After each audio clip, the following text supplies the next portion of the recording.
Most doctors now understand the ECG because of this one mistake. In the next 2 minutes, ECG basics will finally make sense. ये आपके पास एक basic wave form है जिसमें P, Q, R, S और एक T wave आ रही है। हमारे पास ये waves, P wave atrial depolarization को शो करती है, क्यू, आर, एस ये हमारे पास वेंट्रिकुलर डिपोलराइजेशन को शो कर रहे होते हैं, और टी वेव हमारे पास वेंट्रिकुलर रीपोलराइजेशन को शो कर रही होती है। अब पी आर इंटरवल को देखा जाए, जो पी वेव के स्टार्ट से शुरू होता है और क्यू वेव के स्टार्ट तक खत्म हो जाता है, इसको पी आर इंटरवल कहते हैं। ये हमारे पास इम्पल्स ऐसे नोड से वेंट्रिकल्स तक पहुंचने में जितना टाइम लेती है, ये हमें पी आर इंटरवल बताती है।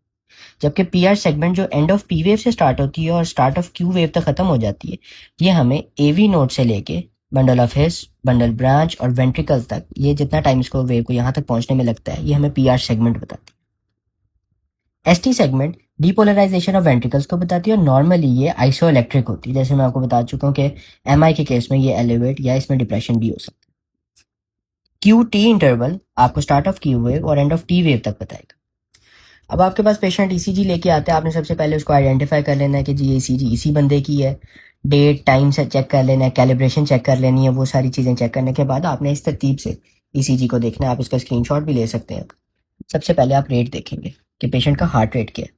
दो तरीके हैं, 300 डिवाइडेड बाय बिग स्क्वायर्स और 1500 divided by number of small squares. अब आप इस ईसीजी को देखें तो आपने R2R इंटरवल में जितने बिग स्क्वायर्स आ रहे हैं आपने उनको काउंट कर लेना है और 300 से डिवाइड कर लेना है। जैसे 300 डिवाइडेड बाय 3 होगा तो 100 उसका हार्ट रेट है। अगर आप स्मॉल स्क्वायर्स देखना चाहते हैं तो R2R इंटरवल में 3 बिग स्क्वायर्स हैं, इसका मतलब 15 स्मॉल स्क्वायर्स हैं।